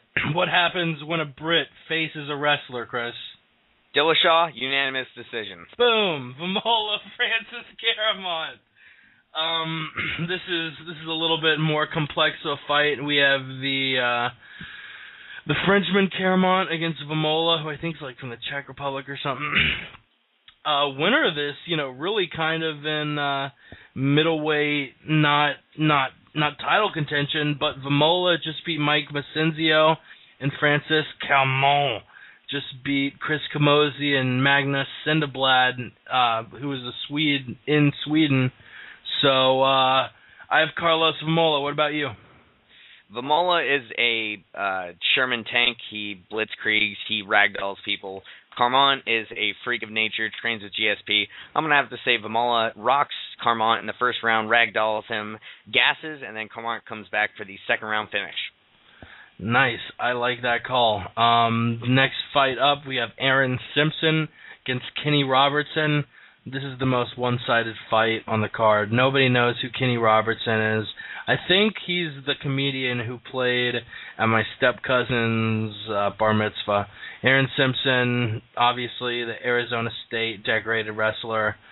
I think Aaron Simpson's a minus 800 favorite on Vegas, and most people have Aaron Simpson, who lost his last fight to Ronnie Marks, but I think most people have him beating Kenny Robertson here. Who cares? Moving on. And co-main, we have a couple heavyweights.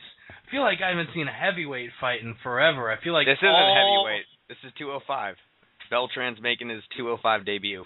Oh wow, yeah, I just saw Saul Beltran assumed a heavyweight. Either way, Jesus Christ, I feel like every heavyweight in the UFC fought on 146. That was such a heavyweight-ridden card. I haven't seen a heavyweight fight in forever. But what the hell ever. We have James Tahuna against Joey Beltran. Actually, we were in talks with James about having him on the podcast a couple weeks ago. We might have him on soon. But yeah, he's fighting tonight, fighting Joey Beltran. Tahuna won his last 7 fights, sans the Alexander Gustafsson fight at UFC 127. Very impressive. Joey Beltran, as Chris messages me, fasted. Joey Beltran, 2-4 in his last 6. Really, every test he's gotten, he hasn't, he lost to LeVar, to Stipe, to Pat Barry, to Matt Mitrione, and I see James Tahuna doing this. And Tahuna by whatever he wants first round. Tahuna, whatever he wants first round. I like that call. Mark Munoz, Chris Weidman. This is a fight. There are a lot of big Chris Weidman fans, especially on the playground, who have had to kind of talk about this fight. Weidman, I don't know. Just if he beats Mark Munoz, I'm gonna give him all the credit in the world. Weidman, he's undefeated. He and Munoz are very similar. 2-time NCAA All-American wrestlers, Brazilian belts in jiu-jitsu. Weidman's 8-0. His last win was really kind of a snooze fest against Maia, unanimous decision. Other than that Maia win, Weidman doesn't have any notable wins. He beat Lawler, Bongfeld, Sakara. Not really many impressive wins, whereas Munoz has fought in a lot of guys. The last 4 wins are all against notable people. Simpson, Holloway, Maia, Lieben. And I think he adds another win to his record. I think he beats Chris Weidman tonight. Both of them are awesome wrestlers, but I think Munoz is the better wrestler. He was a national champion at Arizona State, whereas Weidman was just an All-American, I believe, at Hofstra. Maybe I've got that wrong. Hofstra. No, he was at Hofstra University. But I don't want to take too much away from Weidman. Really young, 28 years old. I think definitely has a big future in the UFC. I'm sure he'll end up fighting over 10 fights in the UFC, but I don't see him winning this fight against Mark Munoz. Safe bet is Mark Munoz unanimous decision, but I'm going to say first round KO for Mark Munoz. Weidman's never been punched as hard as Munoz hits against anyone. Sakara is a good boxer, but doesn't have KO power. By the way, at KO Power on Twitter, check that guy out. But Mark Munoz definitely will win this fight in the first round. It's KO Power 15. That's what I meant. KO Power 15. Our buddy Brandon over at the MMA Podcast has been tweeting us today. But we definitely love his tweets. It's too bad none of you assholes have called in or tweeted us. No, I'm not kidding. I understand. It's actually kind of crazy. The last podcast with Hominick, we had something really low. We had like 20 live listeners, and then, with iTunes, Blog Talk Radio, and everything else, like 800 archive views. So I definitely understand people wanting to do that. And I guess, that wraps up the breakdown for tonight's card. Sorry we had to condense it to such a short version, but we just have 2 hours, and definitely was worth it to have Hoagland on for as long as he was on. That was a lot of fun. What a great guy. That was amazing. I know we're probably beating a dead horse, but we're 8 for 8 as far as having fun-ass people on the podcast. Like I said, it's amazing. I would have been thrilled if we had 1 UFC fighter on in 10. We have 8 UFC fighters on in 6 podcasts. It's been a very fun ride. But, I guess Munoz Weidman, I wouldn't be that surprised either way, because I think Weidman's a really great talent. But Munoz, like I say about a lot of people, he's going to come like a bat out of hell. He just had those bone spurs removed. That's a nasty pick if you've ever seen it. Weidman's in for a world of hurt. Weidman, yeah, they've taken different paths since being NCAA Division I wrestlers, but I think Munoz has more of the MMA grit at this point to really show Weidman what it's like to be in a serious MMA fight. Chris, you ready to break down Strikeforce 41? Absolutely.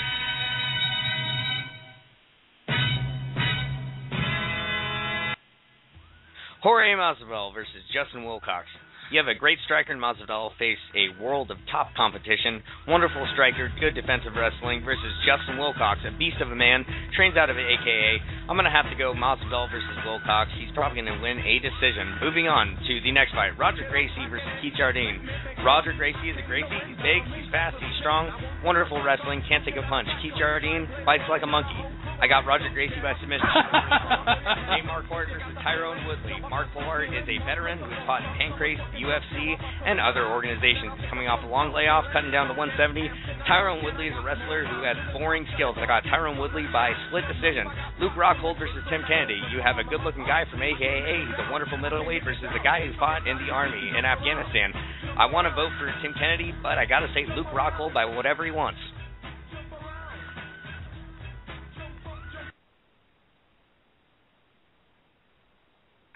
Dead air. What are we doing here? Oh, wow. I didn't realize I was muted. That is one of the downsides of this mic I have. But, yeah, that is our Strikeforce 41 preview in 1 minute. I agree with you on a lot of those calls. I like Kennedy more, but I see Rockhold winning. Actually, you see Rockhold came out and said Anderson Silva's a dirty fighter for what he did against Chael Sonnen. He was very, very critical of Anderson in his 148 performance, saying that champions shouldn't need to act like that, and it was very fishy. Yeah, it smells like fish. Smells like fish, just like... I had to bleep myself for that. Definitely Strikeforce 41 this weekend. I have Rockhold, I have Marquardt. Definitely interested to see Tyrone Woodley versus Nate Marquardt. Woodley's been talking a lot of trash. So, I guess we got about another 10 minutes, even less than that. So let's pop into the news. We got a few stories to break down.